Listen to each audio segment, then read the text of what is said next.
কোনো কাপলকে দেখে আপনি কি 5 মিনিটে বলে দিতে পারবেন তাদের ভবিষ্যৎ কি হতে যাচ্ছে? আপনি বা আমি হয়তো পারবো না, কিন্তু জন গটম্যান দাবি করেন যে তিনি পারেন। জন গটম্যান একজন আমেরিকান সাইকোলজিস্ট, যিনি ইউনিভার্সিটি অফ উইসকনসিন থেকে ম্যাথমেটিক্যাল সাইকোলজিতে মাস্টার্স এবং ক্লিনিক্যাল সাইকোলজিতে পিএইচডি করেন এবং ম্যারিটাল রিলেশনশিপ নিয়ে গবেষণা করে তিনি বিশ্বজুড়ে বহুল আলোচিত।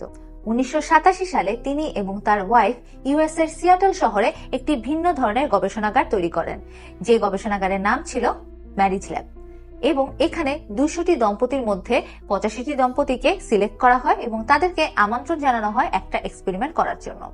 দীর্ঘ 20 বছর ধরে প্রত্যেক বছর একবার করে তাদেরকে ল্যাবে আনা হয় এবং 15 মিনিটের জন্য 3টি টপিক নিয়ে কথা বলতে বলে এবং একটি লুকানো ক্যামেরা দিয়ে তাদের কথোপকথনের সময় কিভাবে একে অন্যের সাথে ইন্টারঅ্যাক্ট করছে, তাদের ফেশিয়াল এক্সপ্রেশন, বডি ল্যাঙ্গুয়েজ, আচরণ, ইভেন তাদের কথোপকথন রেকর্ড করা হয়। এমনকি তাদের হার্ট রেট এবং ব্লাড প্রেশারও মাপা হয়।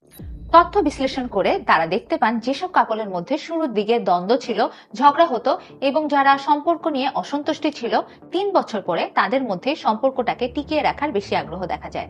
উল্টো দিকে যেসব কাপলরা তথাকথিতভাবে হ্যাপি কাপল ছিল, ঝগড়া কম করতো বা করতো না এবং সম্পর্ক নিয়ে সন্তুষ্টিও ছিল, তাদের মধ্যে বিচ্ছেদের হার বেশি দেখা যায়। Which means conflict and tendency to resolve it may have a positive impact in developing long-term relationship. 2002 সালে ফাইনাল অবজারভেশনে দেখা যায় 85টি কাপলের মধ্যে 21টি কাপলেরই অলরেডি ডিভোর্স হয়ে গেছে।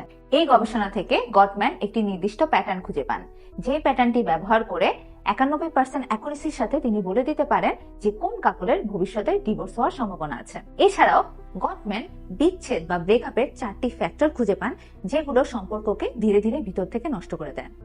এই 4টি ফ্যাক্টরকে বলা হয় 4 horseman of Gottman. 4 horseman of Gottman কি সেটা দেখার জন্য চোখ রাখুন নট মাই ওয়ার্ডসে।